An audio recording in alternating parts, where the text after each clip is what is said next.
Então, boa noite a todos, né? Nós vamos dar continuidade ao nosso estudo do ESG. Hoje um pouquinho diferente, né? A gente tem uma convidada muito especial para estar com a gente. E então, para a gente dar início à reunião, Carly vai ler a página para a gente, e Thelma vai fazer a nossa prece inicial. Espera um pouquinho.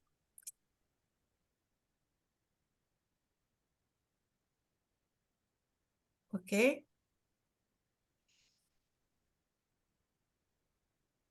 Boa noite a todos. Saber esperar. Lindas mensagens de Meimei, Miltz Carvalho Bona. Com a divina presença do amigo celeste, fortalecendo as propostas de amor, permanecemos dispostos a ajudar e, se preciso for, a esperar. Observemos a semente que se transforma. O tempo é divino promissor. A terra boa e generosa, contribuindo com a doação de amor, realiza na atmosfera a união da luz com a água para a maravilhosa produção.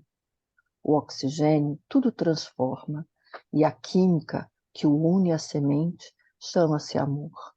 O resultado? Árvores, flores e frutos. Portanto, almas amigas que se dedicam a lavrar os terrenos áridos em corações arredios. Não sintam a aflição pela demora das respostas ao trabalho com eles. Não espere um milagre das transformações imediatas. Persistam. Serenidade, aceitação e discernimento devem permear as atitudes de todos que se propõem ao trato harmonioso com o semelhante. Tal como a semente que vence o grande labor na terra bendita, continuem dedicando-se ao serviço que visa ao progresso do irmão. Ele também precisa do concurso do tempo para transformar-se em flor. Então, vamos, nesse momento, elevar o nosso pensamento, agradecer mais uma vez pela oportunidade de estarmos aqui reunidos, embora que seja virtual, buscando o aprimoramento, os ensinamentos, aquele que nos ajuda na nossa transformação diária. Que tenhamos força e fé para seguirmos sempre em busca desse aprendizado. Que o nosso irmão Jesus possa estar sempre nos nossos corações, nos fortalecendo, nos iluminando, nos dando força para buscarmos mais além. E pedimos também, Senhor, o amparo espiritual da palestrante que irá hoje, nos conduzir o estudo, fazendo nos despertar mais ainda nos nossos corações. Obrigado, Senhor, por essa oportunidade. Abençoe o nosso planeta, envolva em luz, serenidade e paz. E assim lhe agradecemos, por graças a Deus. Obrigada, Carly. Obrigada, Thelma. Então, pessoal, vocês sabem que nós estamos fazendo o estudo do Evangelho Redivivo. E a gente está no livro 2, estudando Mateus. E hoje, né, como todo mês, a gente sempre tem trazido pessoas aqui, né, que nos ajudem ao entendimento de forma diferente. E a gente está muito feliz de ter a Suênia aqui com a gente. Suênia Freire, ela é de Campina Grande, ela é professora e ela é trabalhadora do Grupo Espírita, Sociedade Espírita Joana de Ângeles.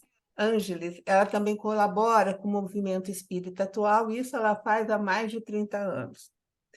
E ela também participa de alguns programas de literatura espírita, né?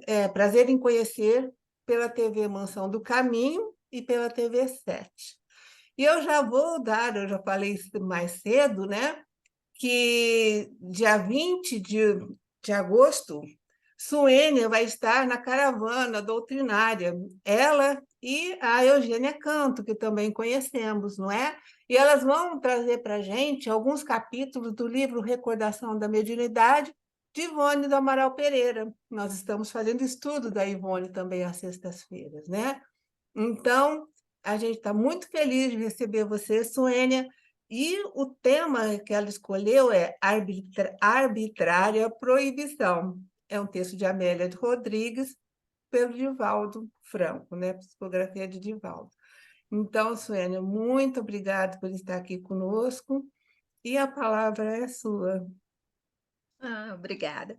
É um prazer, né, estar com vocês, né, conhecê-las pessoalmente, ao mesmo tempo virtualmente, né, porque a gente se conhecia só pelo WhatsApp e na tela tem a possibilidade aí de se ver, mas é uma grata alegria estar colaborando aí com o estudo de vocês, né? Fico muito lisonjeada de poder estar hoje para trazer algumas poucas reflexões, né? Lembrando assim que só estou sendo assim a porta-voz da nossa amiga Amélia Rodrigues, porque depois que a gente lê a Amélia, minha gente, não tem mais o que dizer, né?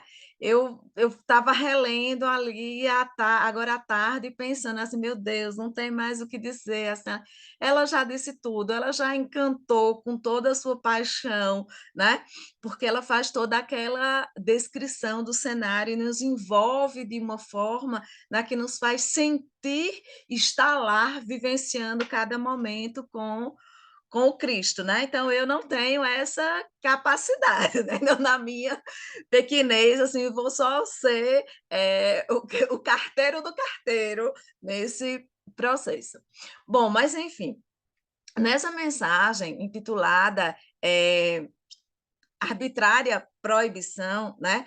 Amélia retrata ali um momento de Jesus com os discípulos, né? E aí ela, na sua narrativa, né, na vivência daquele momento, ela vai relatar ali os detalhes daquela situação. Então ela traz ali para a gente a emoção daquela época, né? Então ela diz lá, né, que se sentia o magnetismo do amor por toda aquela região, né? E quando Jesus surgia, né? Ele trazia aos painéis da alma de cada um, né, esse sentimento de esperança e de vitória, né?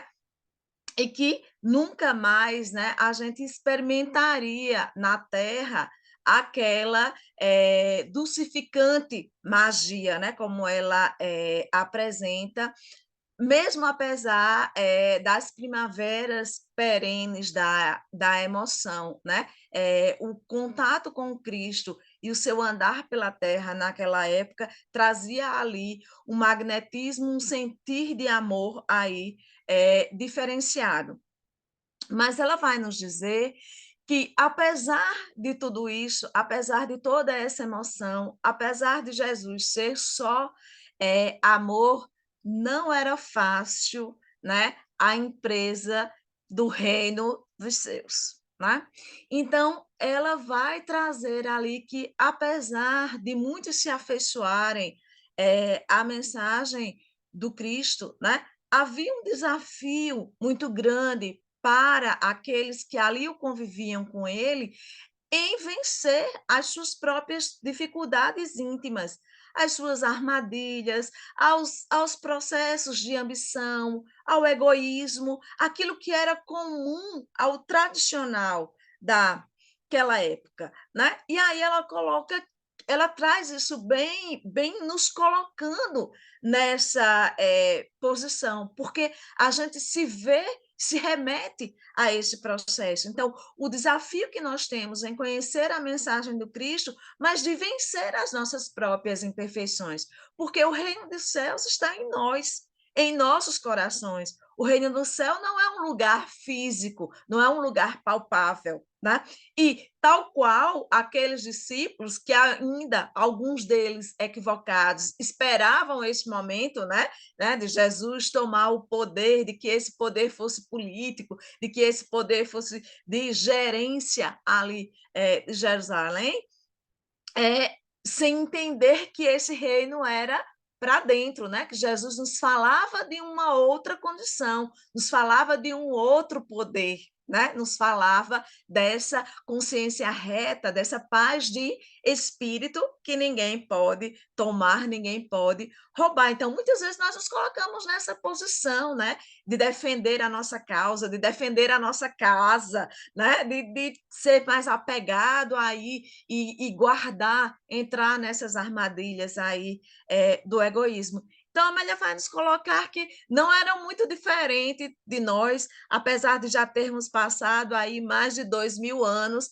mas ainda guardamos ainda resquícios das nossas imperfeições. Então, ela vai dizer que a própria doutrina religiosa da sua época, né? Muito trazida ali por muitas regras, né? Muito elaborada ali pelos homens, e que mesmo quando era sinônimo de inspiração, eram adaptadas pelos sacerdotes e pelos políticos, né? Que muitas vezes divergiam do pensamento espiritual e implementavam as suas interpretações próprias, né?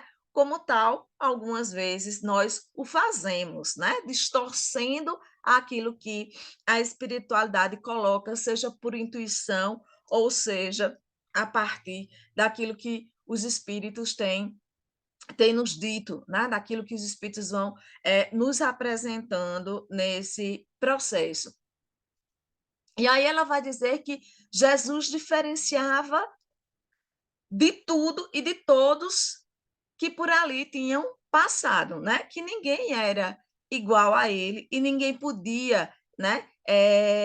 Se exprimir, né? Como ele. Então, ele era todo renúncia e, ao mesmo tempo, elevação. Ele era nobreza e sabedoria ao mesmo tempo. Então, ela diz que os companheiros o ouviam e ficavam aturdidos, amavam, mas sem realmente o compreenderem em profundidade, né? Então, ela diz que por mais que ele se esforçasse, não se desligavam ainda das conjunturas do cotidiano. Até porque a gente entende, né? Que a gente não vira a chave da noite para o dia. É um processo, né? É processual a nossa caminhada. Então, Jesus propunha a revolução que era do interior para o exterior, né? Enquanto que eles estavam ali muitas vezes pensando na revolução do exterior para o interior, né? Então, mudar o ambiente para que assim eles se mudassem. Jesus propunha ao contrário, né? Era preciso que nós, né, reformássemos interiormente, que o homem velho, né, se relaborasse para surgir o homem novo e assim a gente mudar o nosso entorno, o nosso exterior. E aí, em dado momento, né, aqueles que o seguiam e ali aqueles seus discípulos diretos, né, por mais que tentassem acertar, às vezes também se atrapalhavam. Os bichinhos entendiam, às vezes, um pouco a mensagem errada. E algumas outras vezes, ainda na condição tão humana que o era-se, né?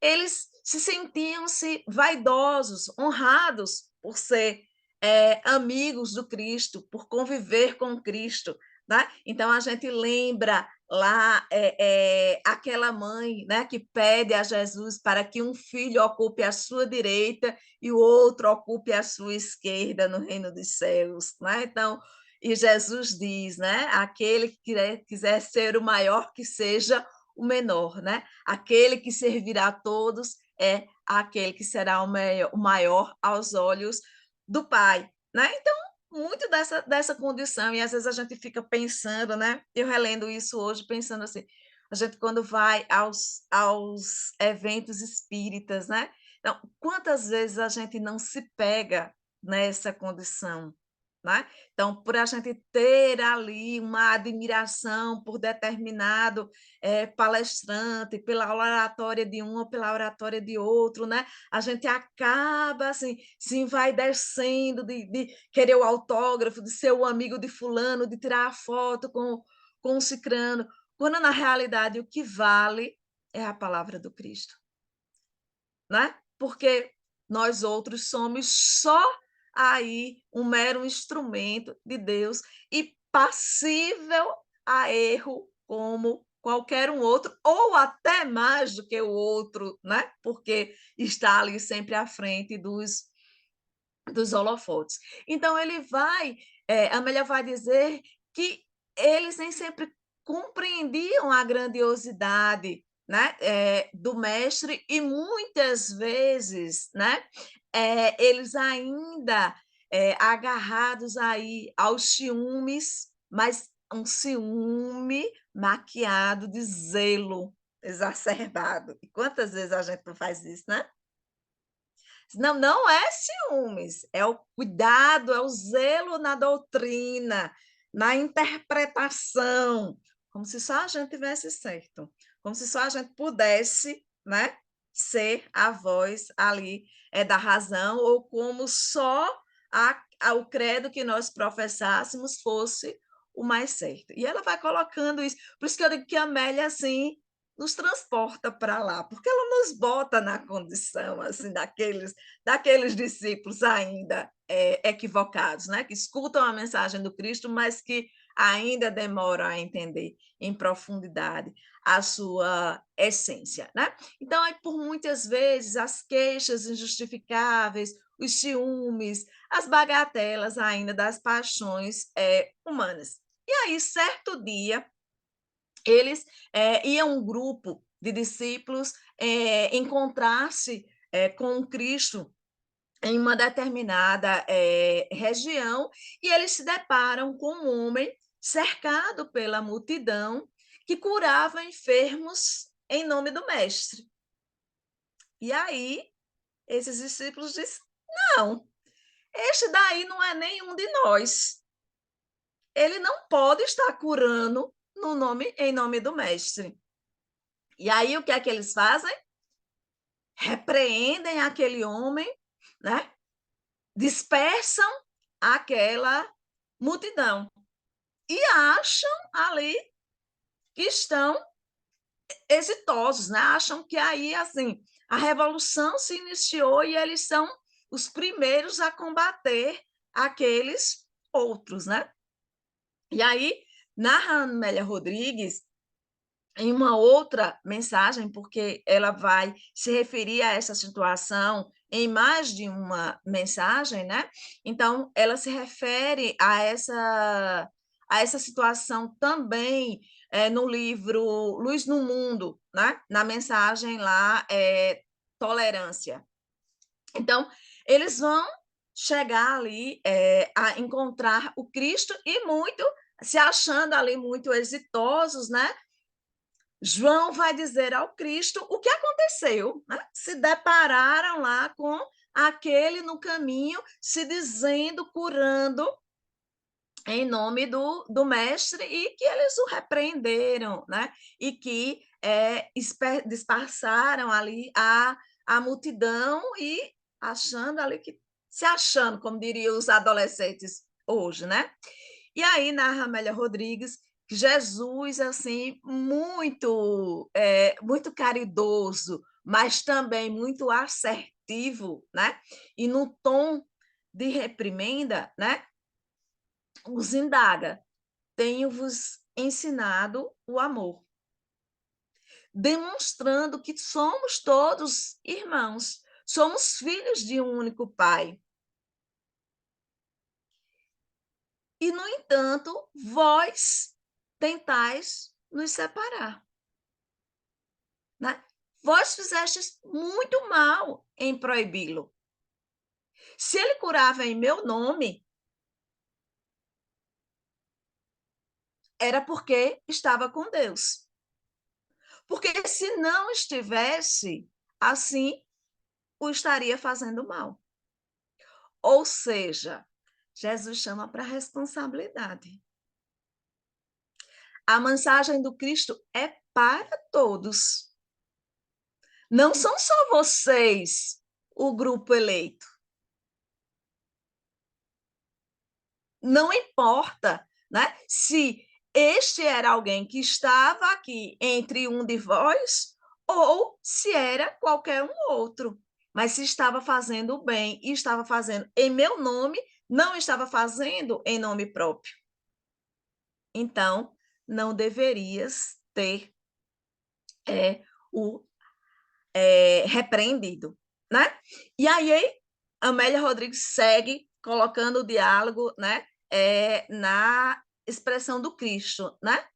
Se alguém em meu nome expulsar espíritos, se alguém em meu nome acerenar obsessores, se alguém em meu nome curar as feridas alheias, né? Esse alguém, né? Ele não se voltará contra nós, porque a palavra de amor, ela é moeda de paz para a aquisição das almas. Ou seja, né, se ele está fazendo isso em meu nome, ele está fazendo com a anuência do Pai. Porque se não tivesse a anuência do Pai, ele não o conseguiria. Até porque a gente vai entender que para, né,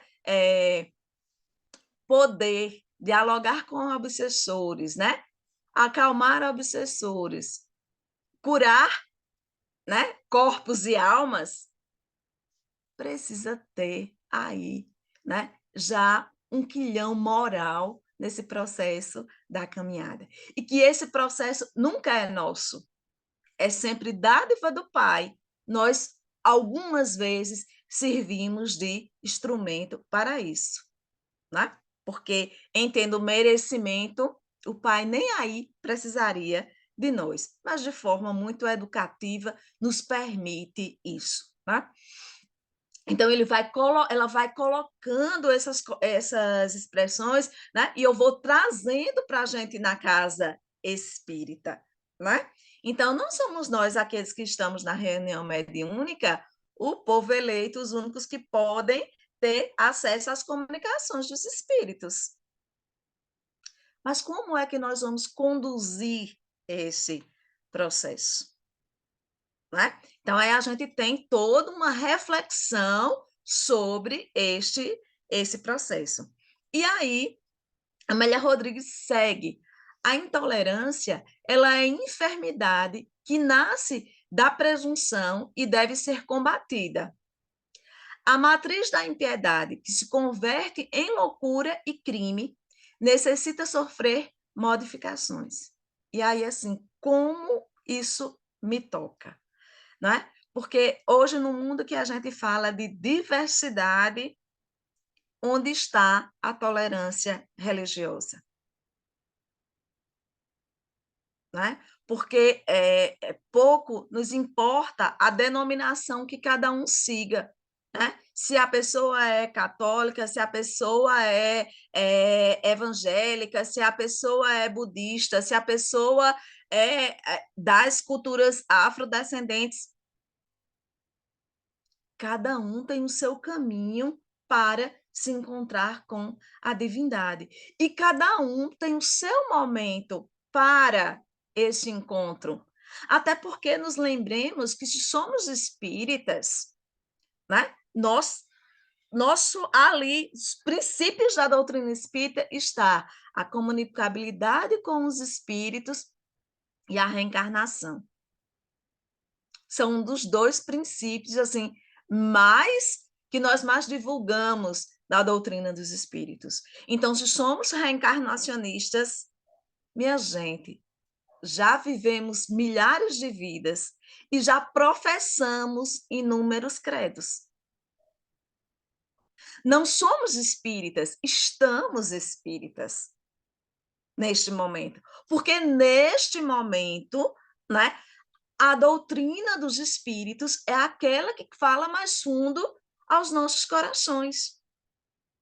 Não quer dizer que ela é a mais certa, não quer dizer que ela vai me dar a salvação, não quer dizer que ela é a única, porque sempre vai depender do que eu faço dela, em qualquer doutrina que eu siga.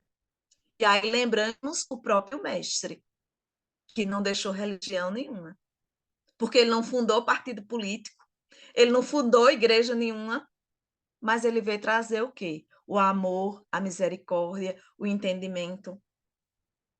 Né? Então, ele veio alargar o nosso conhecimento. Então, a gente vai entendendo que ali os judeus, eles já tinham, na primeira revelação lá com Moisés, eles já tinham a crença num Deus único. Só que o que é que eles fizeram? Eles se fecharam entre si, né? E se intitularam o povo eleito. Aí foi quando o negócio deu errado, né? Porque Jesus vem e diz: não, o Pai é Pai de todos nós. É Pai meu, é Pai seu, é Pai do gentil.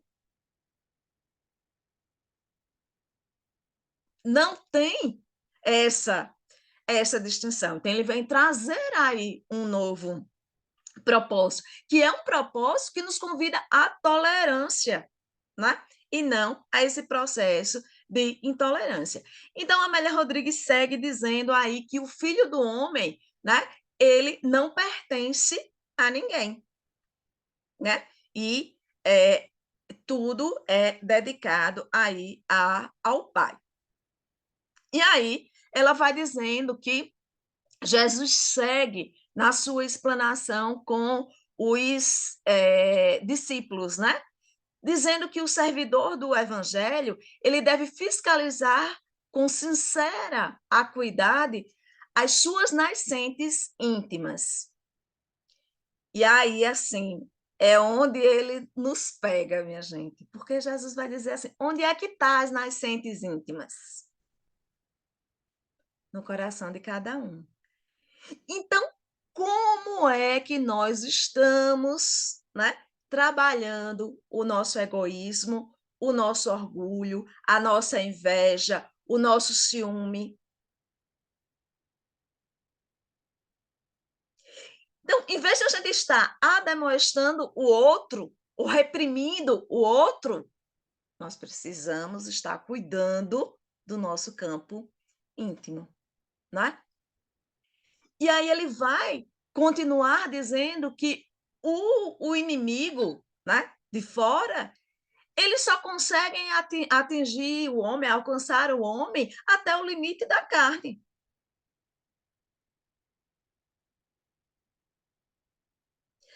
Mas que o discípulo sincero, ele compreende a dificuldade do outro, ele perdoa o seu perseguidor, ele entende a questão daqueles que se sentem fascinados pela luz da verdade, para que assim ele possa exercer aí o perdão. E ele vai dizer assim: nunca receis o bem, não importa de onde ele proceda. Se ele é o bem, então ele vem de Deus. Né? E vai trazer ainda mais uma advertência, né? De que os discípulos eles vivam corretamente, ensinando sem o escândalo, né? Exaltando o amor à vida, né? Sem fugir aí a sua retidão, né? De exemplo. E aí a Amélia, assim, ela, para mim, ela é fantástica, né? Porque ela vai dizer assim, ela vai colocar na boca de Jesus, né? Tende, tento e amai. Para mim, isso é uma expressão muito nordestina, muito nossa, né? Eu sou brejeira, né? Então sou do brejo daqui, né? Então é uma expressão assim para mim muito comum assim de dizer assim: tome tento, meu filho, tome juízo, né? Entenda que o negócio é amar, né? Então, a Amélia, quando ela bota aí, tome tento e amar, então, cria juízo na cabeça e vai amar o próximo no lugar de estar o advertindo no processo, né? Você ainda tem toda uma construção para fazer e está aí olhando o caminho do coleguinha que estava ali fazendo o bem, só porque não era você, você ficou achando que ele estava fazendo errado. O bem tem várias faces e o mal por si só se destrói, né? Então essa expressão, assim, para mim é muito cara ao coração, porque eu me sinto aqui, né? Jesus caminhando aqui no sertão da Paraíba e encontrando aqui os coleguinhas e falando de igual para igual. Tome tempo, meu filho, tome juízo que o caminho é por aqui, não por ali, né? E aí ele vai seguir dizendo que muitas vezes a gente vai se deparar com as dificuldades, muitas vezes a gente vai se deparar com a violência, não é? Mas que ele estará no leme, tanto para resgatar aqueles que foram fiéis à fé, como também para socorrer, né, os náufragos, aqueles que caírem no processo. Mas aí, Jesus, como não perde a oportunidade do ensinamento, ele vai dizer: no entanto, as desagregações internas, as disputas que irão surgir, né?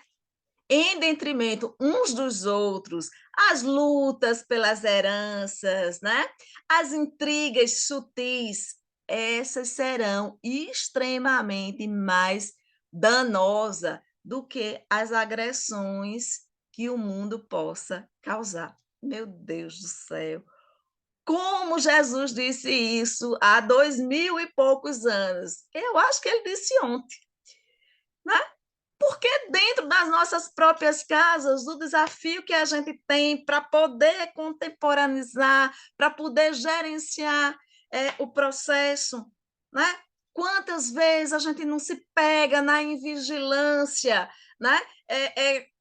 Cometendo ali, comentando algo que não deveria, que não era parte para o comentário, que a maledicência, o mal deveria se destruir por ali mesmo, e a gente, às vezes, naquela tentativa, né, de se justificar, se não estou fazendo fofoca, estou só comentando o que eu vi. Ou ilusão, né? Ilusão do nosso processo, tá? A gente igual aos discípulos, querendo sim iludir no processo, né? Então Jesus vai dizer ainda, né? Ninguém se escandalize por encontrar fora da sua grei mensageiros do bem, porque o meu Pai dispõe de recursos que escapam ao seu entendimento. E como isso me lembra Manuel Filomeno de Miranda, como isso me lembra Dr. Bezerra de Menezes, né? Quando a gente lê lá Nas Fronteiras da Loucura, né? Loucura e obsessão. Vejam lá, né, os limiares, quem são aqueles que socorrem, né? A gente tem lá a irmã emericiana, trabalhando dentro de um centro de matriz afro e dialogando com o Dr. Bezerra de Menezes para atender aqueles necessitados. Então, o Pai dispõe de recursos que nós somos capazes de imaginar. Porque ele vai utilizar do instrumento que ali ele encontrar. E aí, nesse processo, nessa releitura dessa mensagem hoje, né? Então, só para quem não sabe, essa mensagem se encontra nesse livro Roteiro de Libertação. É uma mensagem de Amélia Rodrigues, mas eu acho que vale ressaltar aqui sobre essa obra, né? Esse livro, Roteiro de Libertação, ele é escrito, né? Na realidade, assim, ele é planejado. Antes de ser escrito, né, tem um planejamento espiritual. Então, a benfeitora Joana de Ângeles, organizando as atividades de Divaldo, quando ele estava lá nos anos 80, se preparando, né, para uma conferência no continente europeu, né? Os bons espíritos que não brincam em serviço e que o processo é sempre um combo, né? Enquanto eles organizavam essa viagem de Divaldo ao continente europeu para proferir algumas palestras, Joana, né, convida alguns benfeitores espirituais, aqueles empenhados em divulgar a doutrina dos espíritos, aqueles empenhados em divulgar o evangelho do Cristo, para que possam dar sustentação ao médio durante este processo. Era uma viagem de 10 dias, né? E que em cada um desses locais pudessem, pela psicografia, enviar alguma mensagem para que posteriormente isso se transformasse em um livro. Olha só, 10 dias de viagem para o continente europeu. Vamos lembrar que os anos 80 a gente não tinha a facilidade e o conforto que a gente tem hoje para viajar. E olha que hoje a gente passa tempo nos aeroportos, viu? Conexão é um negócio que só quem está acostumado nas pontes aéreas sabe o tempo que gasta no aeroporto. Às vezes a gente gasta mais tempo se deslocando do que fazendo a palestra em si, né? Então, em 10 dias, Divaldo iria percorrer 6 países. Desses países, iria fazer palestra em 20 cidades diferentes. Em 10 dias, foram 41 palestras e 22 psicografias de amigos espirituais diferentes. Então, dentre eles, Amélia Rodrigues, Viana de Carvalho, Filomeno de Miranda, Gabriel Delane, Victor Hugo, né? E outros, né? Que são reunidos neste livro, né? Então, ao final da viagem, ao final dos 10 dias, a gente tinha o livro pronto, né? A viagem foi em agosto. Em setembro, Joana revisa e escreve o prefácio e autoriza, né? E para a gráfica. Então, minha gente, é um trabalho de dedicação, é um trabalho de se colocar à disposição dos espíritos, um trabalho de renúncia que a gente não consegue dimensionar esse tamanho, né? Então, tal qual aqueles discípulos, né, que caminhavam para encontrar com Cristo e no caminho se atrapalham, né, admoestando aquele que está pregando em nome do Cristo, né? Os amigos iam lá para o continente europeu com toda a amistosidade que a gente tem lá ainda pela doutrina dos espíritos para fazer esse trabalho de semeadura. Então é um trabalho assim muito muito bonito, né? E o nome do livro acho que muito pertinente, né? Porque o título dado ao livro é Roteiro de Libertação.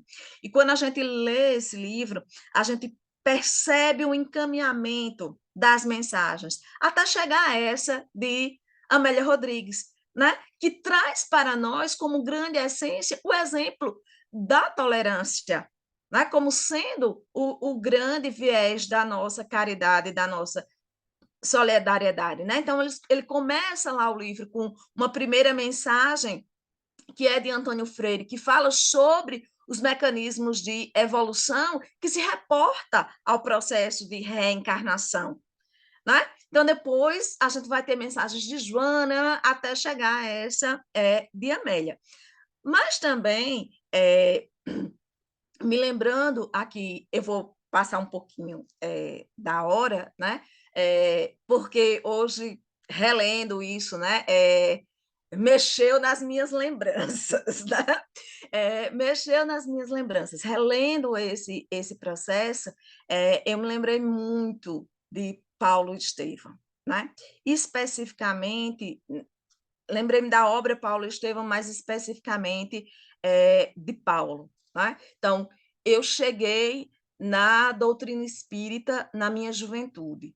Eu tive a oportunidade de ser jovem espírita de juventude espírita, né? Aí você chama mocidade, mas aqui a gente chama juventude espírita. Então, eu tive a benesse, né? E eu acho que assim, espírito muito endividado chega antes. Então, eu cheguei lá na juventude para ser evangelizada na juventude. E a minha juventude era uma juventude assim que lia muito, né? Eram outros tempos também, venhamos e convenhamos, a gente tinha outros recursos, mas apesar de Paulo Estevão assim, não ser a minha obra de coração, assim, era uma obra que eu lia recorrentemente, assim. Na juventude eu li 7 vezes Paulo Estevão, assim. Todo ano eu relia, né, Paulo e Estevão, até um dia eu conhecer Adilton, que já tinha lido 33 vezes, e eu disse, pronto, eu estou só começando, porque eu só li 7. no, no, mas, né, algo que me marca demais, assim, nesse momento, e que essa mensagem de Amélia Rodrigues me trouxe hoje à tona, é justamente aquele momento em que está lá, né, entre o capítulo 4 e o capítulo 5 da segunda parte. Né? Então, Paulo já tem encontrado Jesus, né, às portas de Damasco, já tem feito todo aquele período de exílio, já tem voltado, já tem encontrado o Pai, já tem ido lá na mansão do caminho, né, lá se redimir com Pedro e os demais, todos aqueles processos, e segue a sua trajetória, né? Lá, naquele momento, seguindo a máxima, né? De Abigail, né? Espera, trabalha, ama, e ele está lá, né? Fazendo os como é o nome? Os tapetes, né? No TA, lá no processo, e sempre que possível lá, relendo as anotações que tinha lá de Levi. E ele é visitado por Barnabé, né? A pedido de Pedro, né? Para que o auxilie na igreja da Antioquia, né, que vinha passando por umas dificuldades, né, as dificuldades de falta de mentes inteligentes para conduzir o movimento ali. Né? A igreja de Antioquia tinha sido fundada como uma extensão, né, da Casa do Caminho, lá em Jerusalém, né, mas vinha precisando, né, de seus trabalhadores. Né?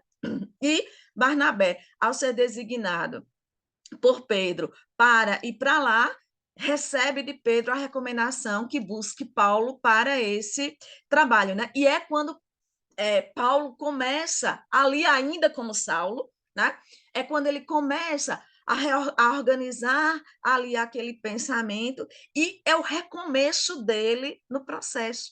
Porque, veja só, Paulo, que era doutor da lei, exímio orador, né? Quando sobe à tribuna, fica gago, fica nervoso, não consegue falar,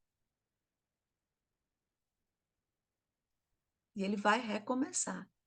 Então, ele entende que é o recomeço dele. Né? E Emmanuel narra lá em Paulo e Estevão, né, que ele entende o seu processo, que ele chegava mais cedo, que ele conversava com as senhoras, a pobreza, que era quem procurava, né, a igreja de Antioquia, aqueles soldados, né, feridos na alma, de tanto das várias atribulações que tinham passado, e ele começa ali, né, fazendo uma explicação entre o Evangelho e as leis de Moisés, né, trazendo ali aquele esclarecimento, e que jamais se sentava na primeira fila, jamais se sentava na primeira cadeira, porque entendia, né, que ele ali estava no seu processo de recomeço. Esse processo vai, os dias vão seguindo, a igreja assim, reorganiza, né, o movimento ali, vai criando um vigor, o próprio, né, Paulo, ele também, né, desperta ali as oratórias, então depois daquele episódio, né, da cura lá do general, né? Ele estabelece lá com Barnabé, né, todo o seu roteiro de divulgação do evangelho, quando retorna para Antioquia. E chega em Antioquia e encontra um negócio todo bagunçado. Eu fico pensando assim, Jesus olhando para a gente, né? Eu tive aí, deixei tudo no lugar, vim embora, vocês bagunçaram tudo de novo, né? Então ele chega, reencontra, né? Primeiro aqueles grupinhos na casa, né? Os israelitas que não se dão com os gentis, que se consideram um povo eleito, a disputa pela circuncisão, tem que ser circuncisado, não tem que comer a carne, não tem que prestar lá a recomendação às leis, não tem, então aquele negócio todo embaralhado, né? E eu vou lhe dizer, muitas vezes na minha juventude, né, na minha insanidade, eu chegava e dizia assim: meu Deus, como eu sou Paulo! Eu sou muito Paulo, assim, muito ainda inflexível no processo.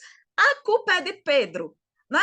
Foi Pedro que não botou ordem nesse negócio. Se Pedro tivesse chegado e disse, acaba tudo isso, tudo tinha se resolve. Então, muitas vezes, às vezes, e ainda vou dizer assim, às vezes ainda penso, tem que voltar lá no livro e ler de novo, para ver se vai absorvendo por osmose, né? Vai entendendo a tolerância de Pedro, vai entendendo o silêncio de Pedro, que naquela disputa, naquele momento onde se coloca Paulo de um lado e Tiago do outro, né?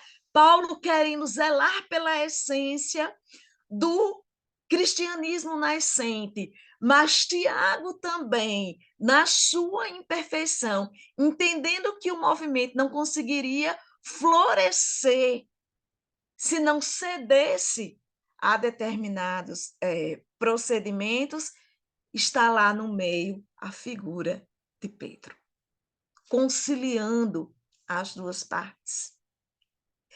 E eu me sinto assim, muito tocada com Paulo quando é colocada a necessidade da circuncisão de Tito. Né? Ai, meu Deus, eu fico pensando assim, eu sendo Paulo, olha, eu tinha feito uma revolução. Tinha dito para tudo que não. E Paulo teve que se conter. Né? E aí, ao final de todo aquele processo lá, Pedro, muito passivamente, né? Deixa aqueles dias de conversação, aquelas noites de assembleia para chegar ali no consenso. Até quando os ânimos estão assim bem exaltados, Pedro vai lá e intervém, né? E vai dizer assim: o Cristo veio para todos, circuncisados ou não.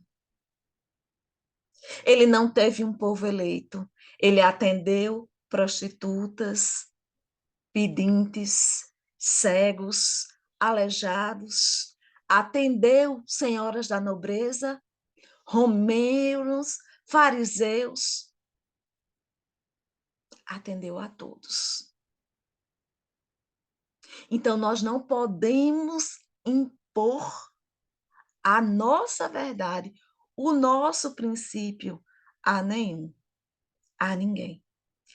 E aí, Tiago, lá, naquele momento que esteve junto ali de Pedro diante de todas as dificuldades, né? Aí é Tiago que fica danado a vida, né? Porque Tiago defendia lá a história da circuncisão, né? Tiago fica lá, tá, eu aceito, mas tem que ter 3 condições, né? E ele bota lá as condições, mas Paulo fica mais feliz, né? Paulo fica mais feliz ali no negócio. As 3 condições, pode ter problema não, pode botar as 3 condições, né? Que é a condição de que aceitaria-se os gentios sem a necessidade da circuncisão, mas que não idolatrasse outros deuses, que isso já era a premissa do cristianismo mesmo, então Paulo não tinha nada de se contrapor a, a isso, né?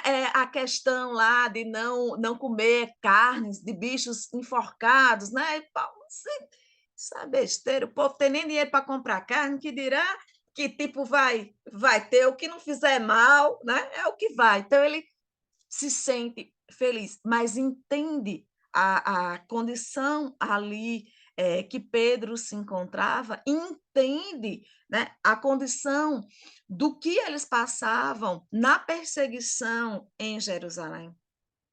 Né? Tanto é que Paulo ali se dispõe na volta, né, a fazer toda a peregrinação pelas comunidades que tinham fundado para arrecadar fundos para a igreja de Jerusalém, para manter os necessitados de lá, né? E o faz até o seu desencarne, né?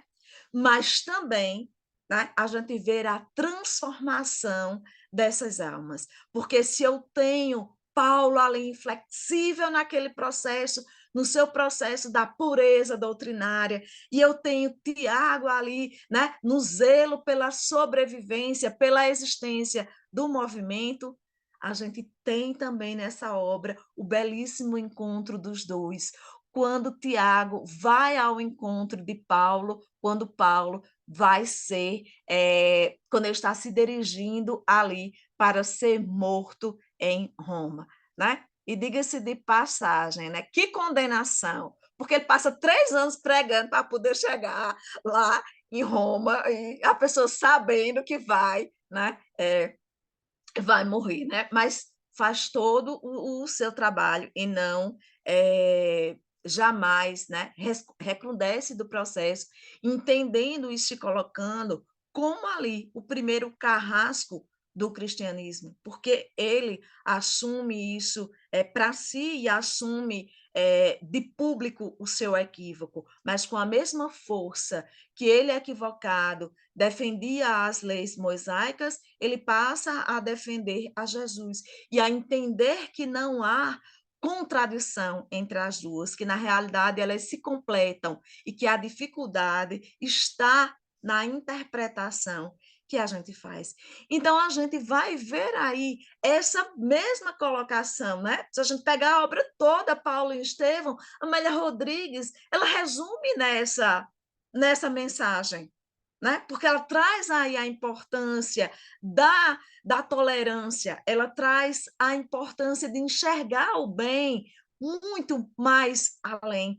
E ela vai nos convidar a refletir que ninguém é 100% mal, nem, né, nós que estamos no planeta de provas e expiação, tirando o Cristo, também não somos 100% bom.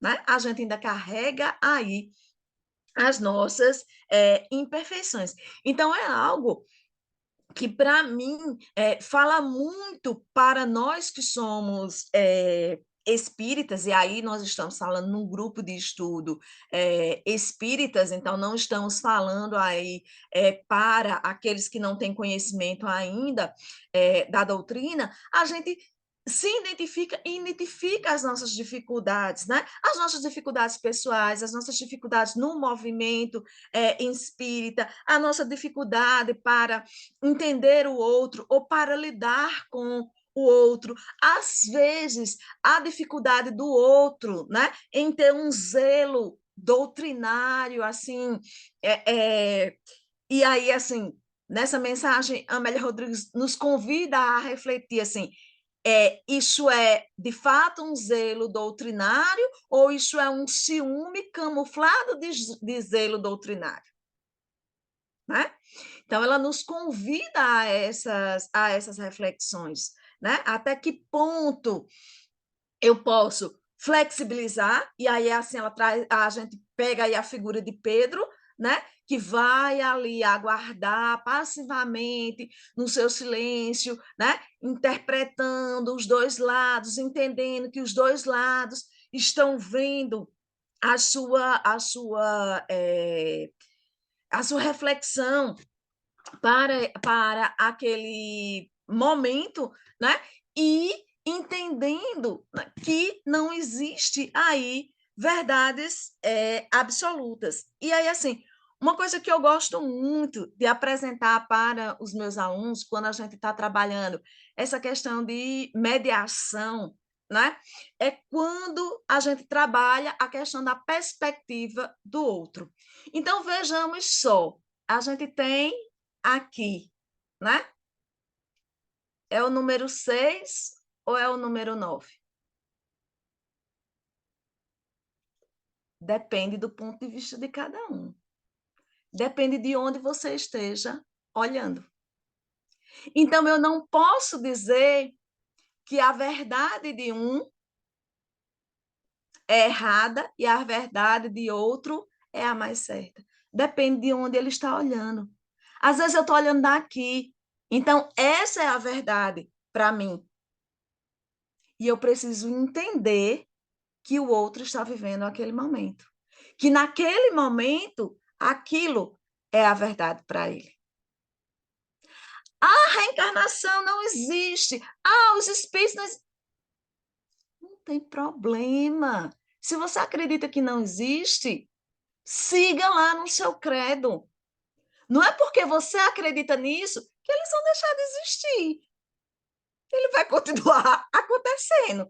Dia chegará em que você entenderá isso. Então, você também, quando entende isso, você não pode querer impor isso ao outro.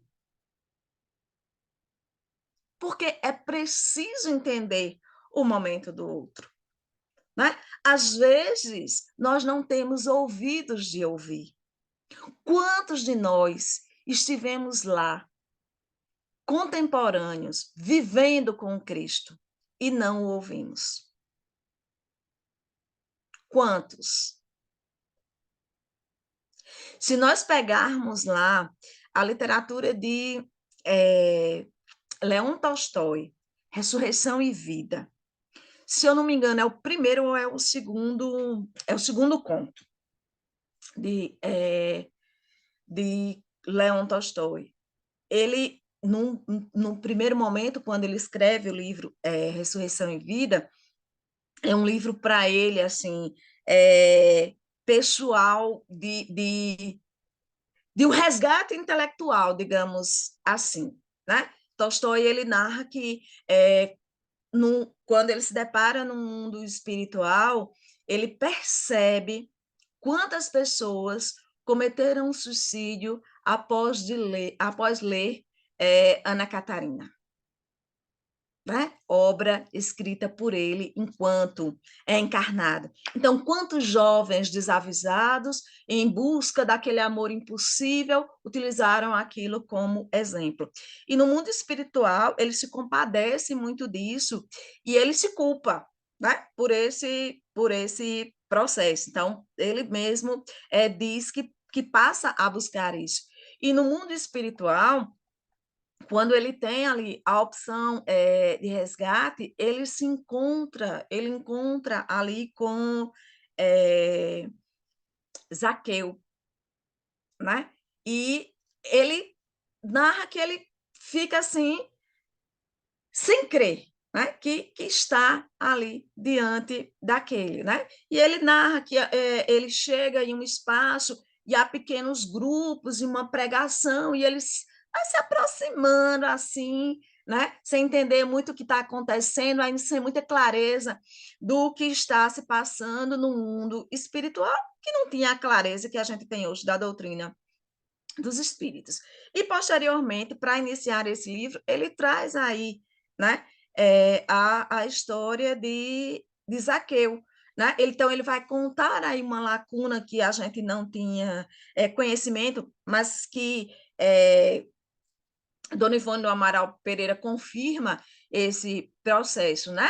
Zaqueu, depois daquele momento de encontrar-se com Jesus, de distribuir sua fortuna aí aos pobres, ele segue na peregrinação, né, em busca do conhecimento do Cristo, ele vai a algumas pregações, após a crucificação do Cristo, ele vai ter lá com Simão Pedro, na casa de Lázaro, né? E ele vai seguindo, né? Buscando seguir o evangelho do Cristo nas suas colocações, mas ele se sente assim aquele não bem aceito ainda no processo. Ele não se sente assim um discípulo escolhido pelo Cristo, não, assim, aquelas resistências.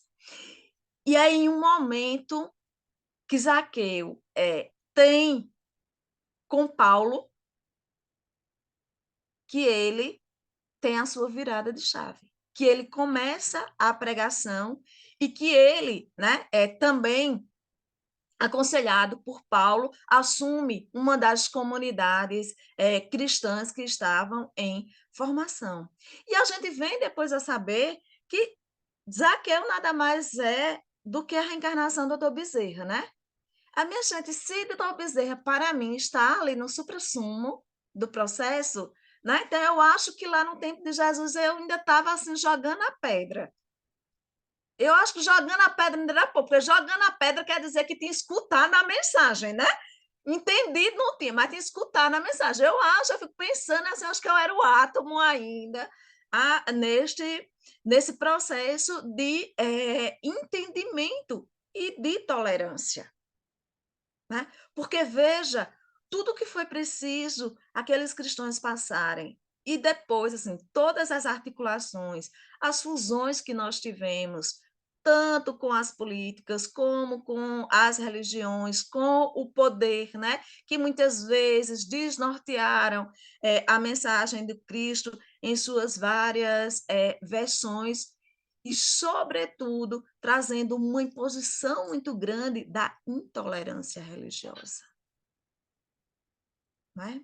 Porque quando o cristianismo, né, vira berço das religiões e passa a ser também sinal de poder, estipulou-se aí, né, que os papas e os reis seriam os únicos capazes de conversar com Deus, seriam os próprios enviados de Deus e todos os demais seriam seus súditos e seus seguidores, quando na realidade todos nós ainda estamos num processo de imperfeição, né? A gente vem buscando essa construção e fomos reencarnando em várias dessas hostes, em várias dessas revoluções, algumas vezes acertando, muitas outras errando, né? Se equivocando no processo, mas jamais, jamais sem sermos amparados pelo Cristo, porque a misericórdia divina sempre nos alcançou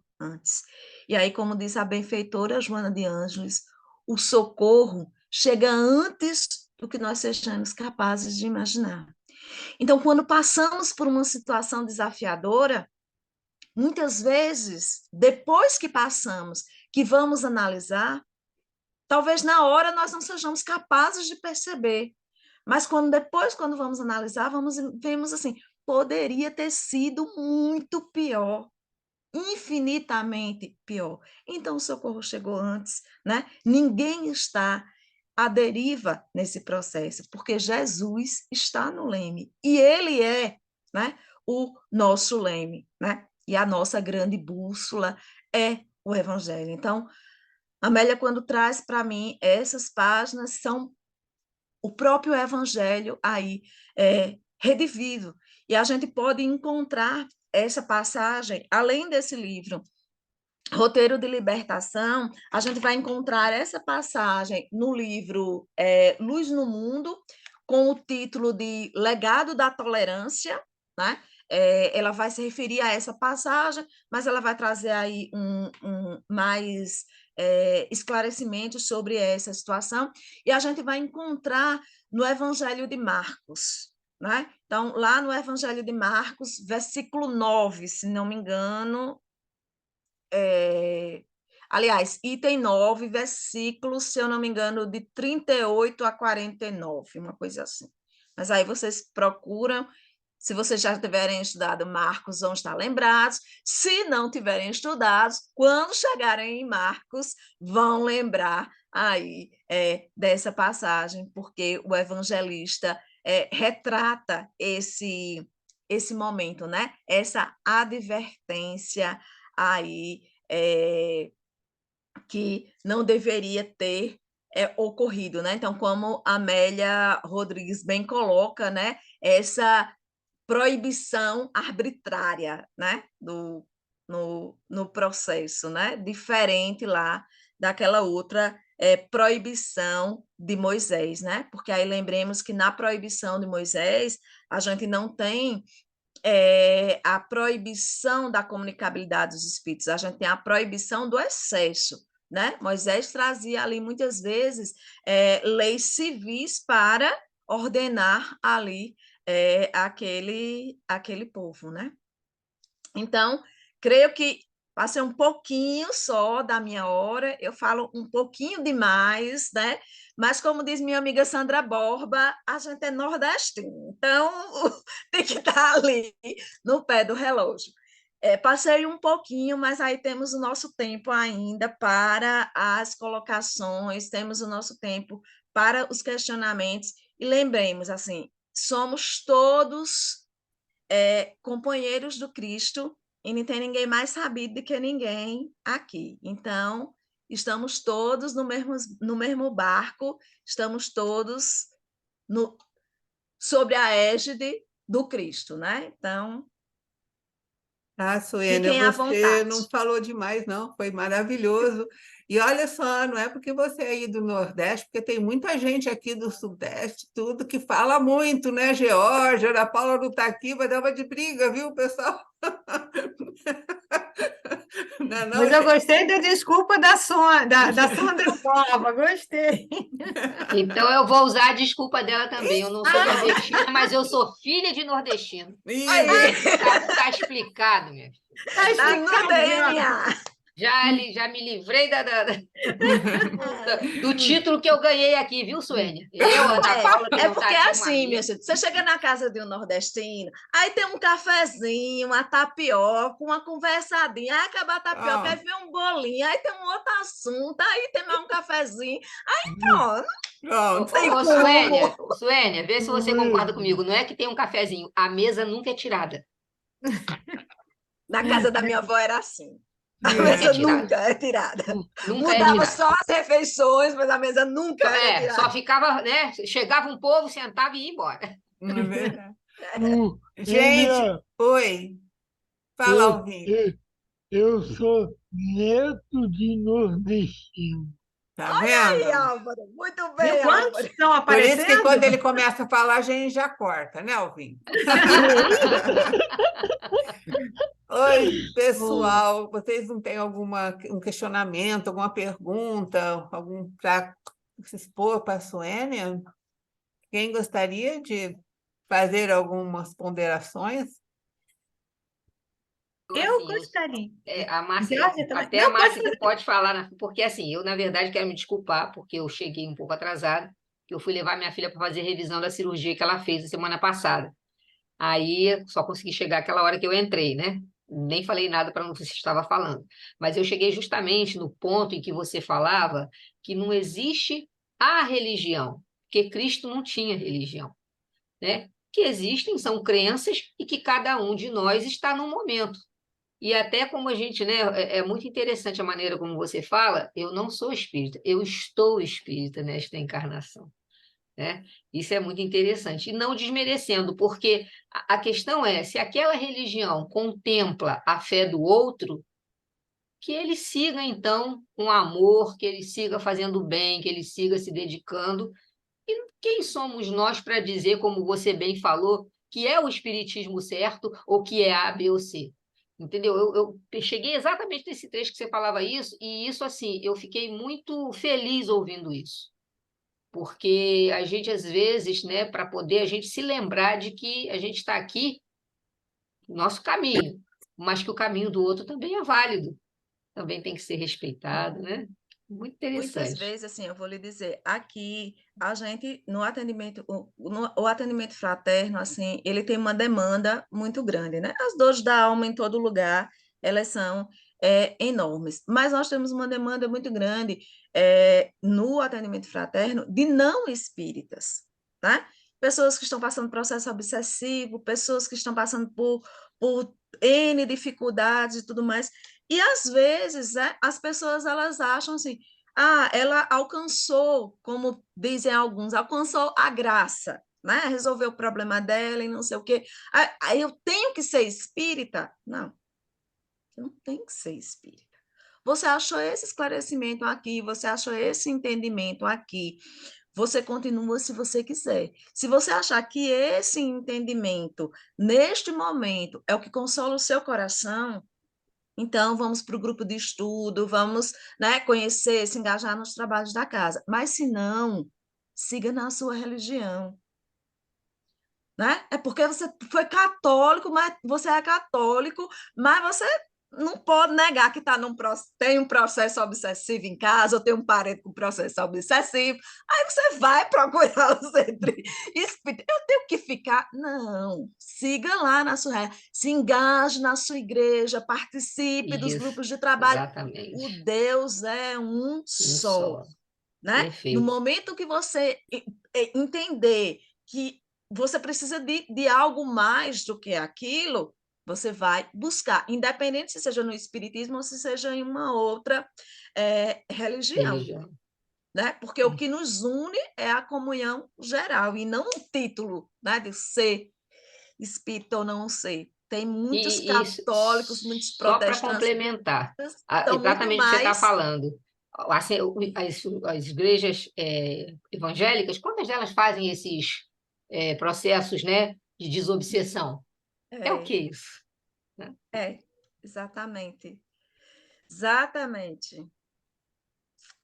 Com outros nomes, ainda com um entendimento muito rudimentar, né? Mas fazem. Mas, exatamente. E em um indivíduo tendo merecimento, é ali que Vai Deus conseguir, se vai utiliza agir. da ferramenta para agir, né?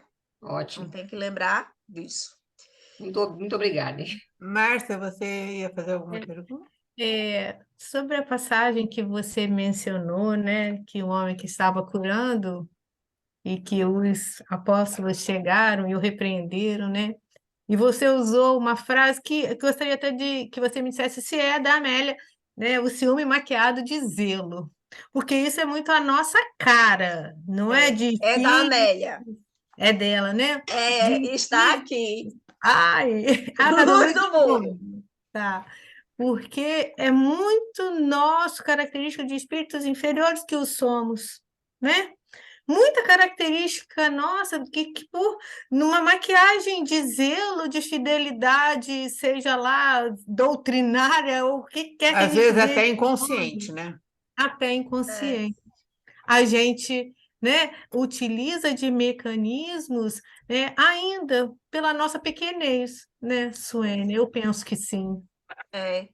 E a gente vai criando disserções, a gente vai criando grupinhos dentro da própria casa, às vezes dentro do próprio movimento, que são desnecessários, né?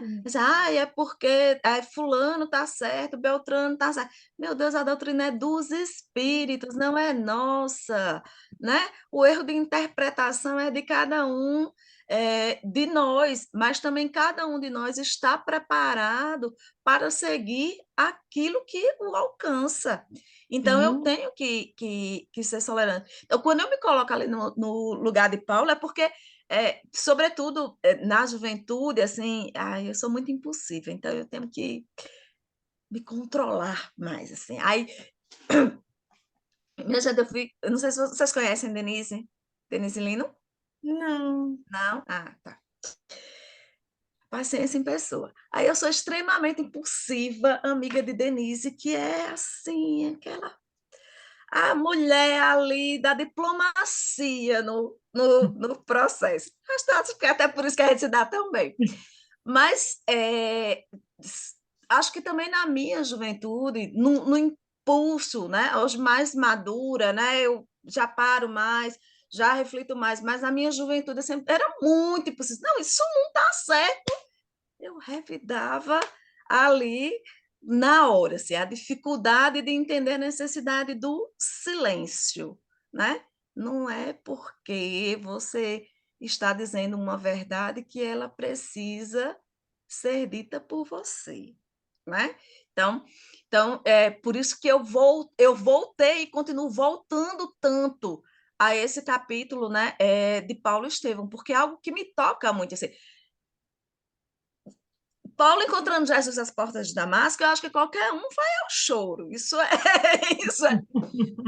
Mas me toca enquanto humano, enquanto figura, assim, porque eu me vejo muito naquela colocação de muitas vezes ser ou ter sido assim inflexível, sabe, intransigente nesse sentido, assim, não, de tô defendendo a verdade, a doutrina, o zelo doutrinário e não sei o quê. E depois a gente ter que se colocar ali assim, tá, vamos mais para a direita, Vamos né? olhar um pouquinho mais ampliado, né? Vamos olhar mais, sinta-se lá, Tiago, a empatia. É muito fácil a gente ser empática com quem pensa igual a gente. Aham. Agora, ser empática com quem pensa diferente, aí é a prova, né? É verdade. Então, é a superação. Então, muitas vezes eu fui convidada a isso e depois me colocando ali mais ao lado de Pedro, entendendo mais o lado dele, assim. Toda história tem dois lados, né? Toda história tem duas colocações. Você não pode tomar partido porque porque não existe uma verdade absoluta. Nós trabalhamos com percepção. A única verdade é Deus, que é eterno. As nossas percepções variam conforme a nossa compreensão. E quanto mais a gente vai se tornando maduro, mas eu estou dizendo maduro não é de idade, não. Né? É maduro emocionalmente, né? Com mais clareza, com mais senso de discernimento no processo, a gente vai entendendo mais, né? Esse caminho, a gente vai entendendo mais o princípio é, da ética. Então, a gente vai verificando assim que. E aí a gente volta para Paulo, assim, tudo me é lícito, mas nem tudo me convém. É.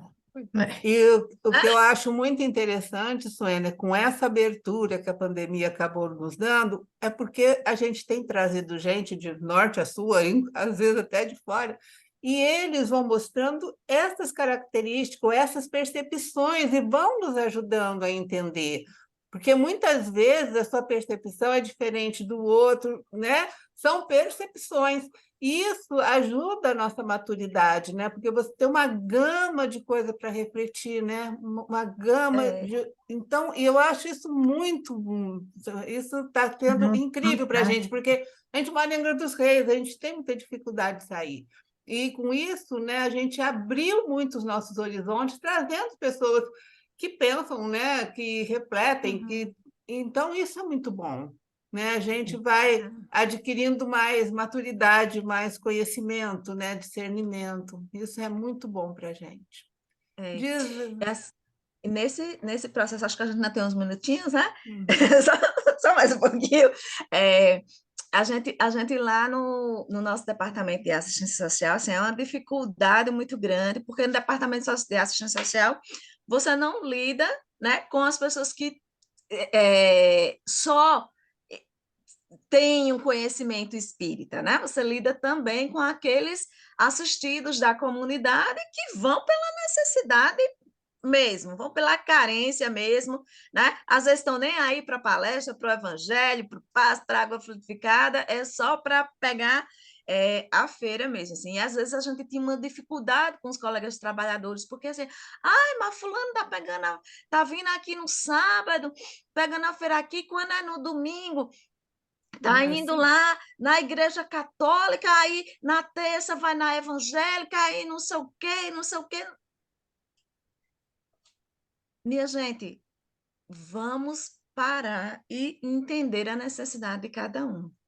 Neste momento, a necessidade dessa pessoa ainda é uma necessidade material. Ela está indo atrás do pão de cada dia. Ela ainda não está, né, preocupada com o pão espiritual. Mas, se em cada um desses lugares que ela for e ela escutar uma vezinha uma palavra sobre Jesus, quem sabe não fique alguma coisa. Quem sabe essa encarnação não seja a preparação para uma próxima. Porque às vezes a gente é imediatista. A gente quer a mudança do outro da noite para o dia. Como se conversão fosse só chegar lá e se dizer, né? Eu aceito, eu sou espírita. Cadê a conduta? Quantos estão por aí dizendo que são espíritas e nem evangelho no lar fazem? Ora, um comportamento espírita, no mínimo, é fazer evangelho no lar. Né?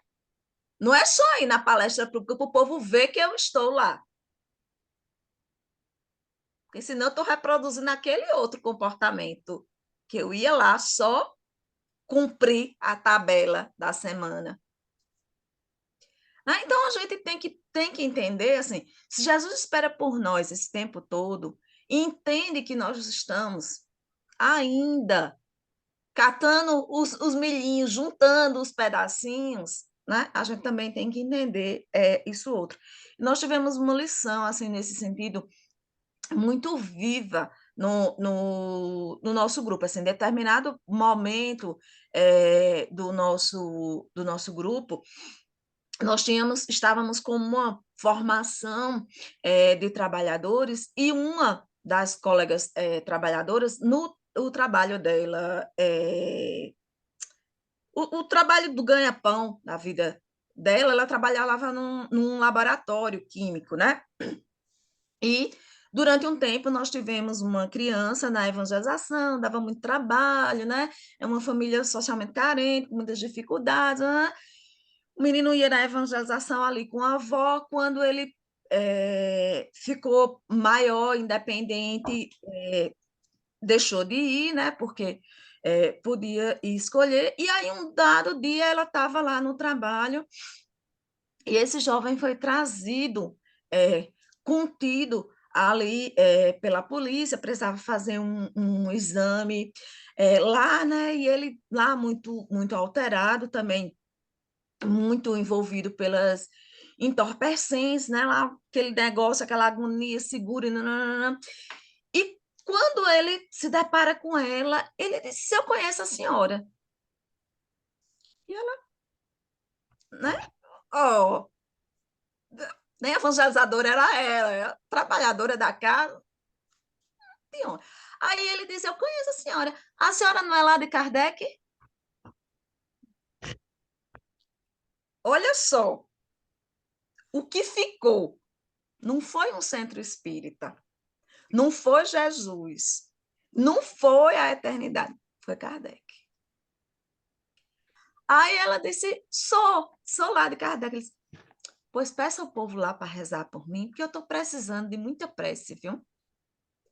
Olhe, deixou ela fazer o exame sem nenhum problema, saiu depois, foi levado lá pelas autoridades sem nenhum problema. Obviamente, ninguém faz uma transformação assim. Esse menino, né, perdeu-se aí na vida, como a gente costuma dizer no popular, né, e veio a falecer, né, desencarnou muito jovem, assim, a gente ficou muito sentido quando soube do desencarne dele, porque ele era muito jovem, apesar de que a gente vê que os indícios já levariam para uma vida lá muito breve.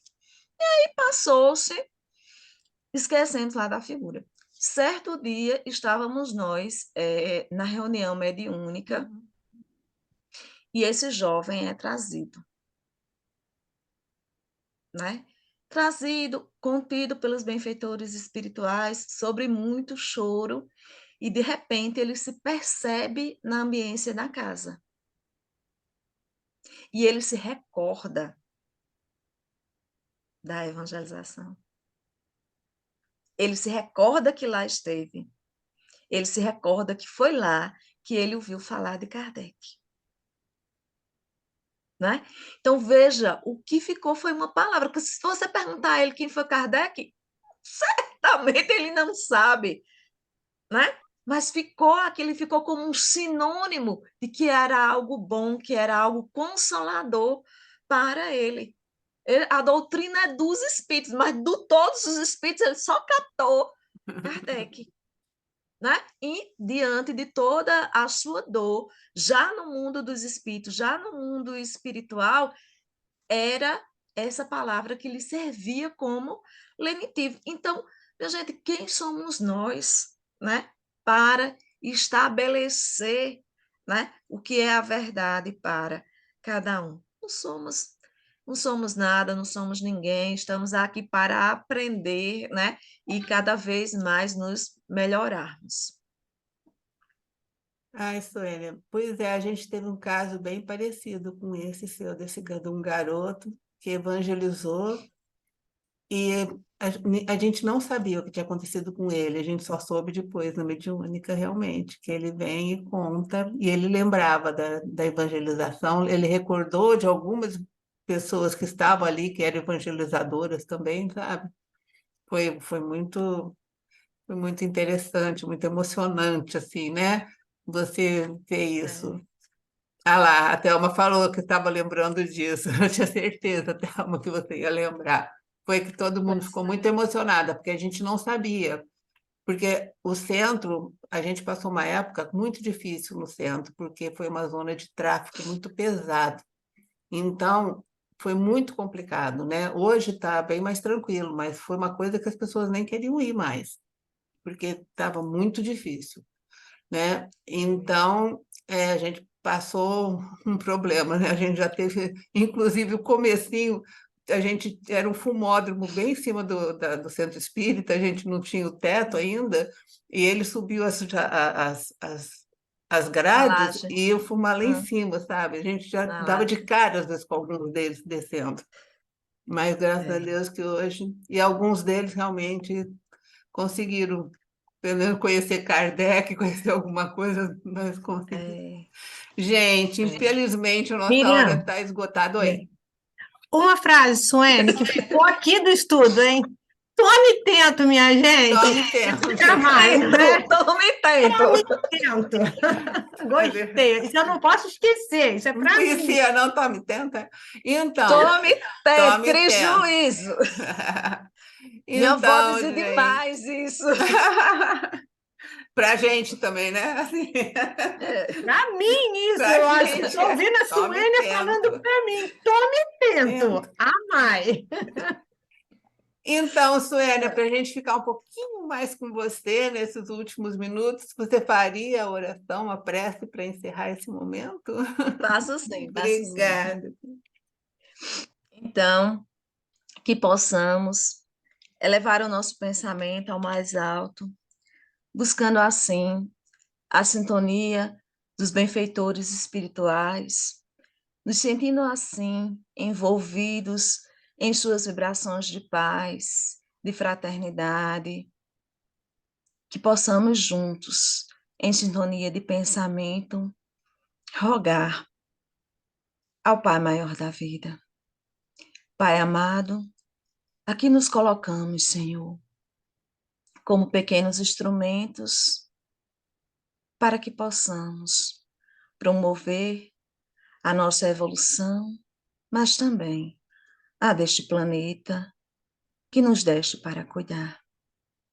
Te rogamos, Senhor, diante da nossa pequenez, os nossos equívocos, a anuência dos benfeitores espirituais que possam nos conduzir, retomando as rotas traçadas para cada um dos nossos destinos. Que possamos, Senhor, nesse instante, também emanar as nossas vibrações de paz e de fraternidade, envolvendo todos aqueles que pertencem a esse grupo, mas não puderam estar presentes hoje. Que possam sentir, Senhor, os nossos eflúvios de afetividade, entendendo que os laços que nos unem são maiores do que a distância que nos separa. E assim, Senhor, te rogamos o amparo necessário para que sigamos junto ao Evangelho do Cristo, hoje, agora e sempre. Que assim seja. Então, Suênia, mais uma vez, a gente agradece muito a sua presença entre nós, obrigado. Eu acho que nós temos reflexões para o resto da semana, né, gente? Muitas reflexões, e vamos nós todos tomar atento mesmo, né, gente? E Muito releiam Amélia obrigada. Rodrigues, releiam Amélia. É isso mesmo, gente. Obrigada pelas indicações dos livros também, né? Então, gente, boa noite a todos. Até a próxima terça, né? Voltamos com o tema 6, né, do Evangelho Redivivo, né? É a Márcia que vai fazer. Tá bom, gente? Boa noite. Obrigado por Boa estarem conosco. noite. Boa noite. Boa noite. Boa Boa semana noite. para todos. Igualmente, Gratidão. Carlinhos. Elisa, Elisa saiu. a Ah, Elisa está tem. aqui. Ficou direitinho o slide, você Ai, chegou a peraí, abrir peraí.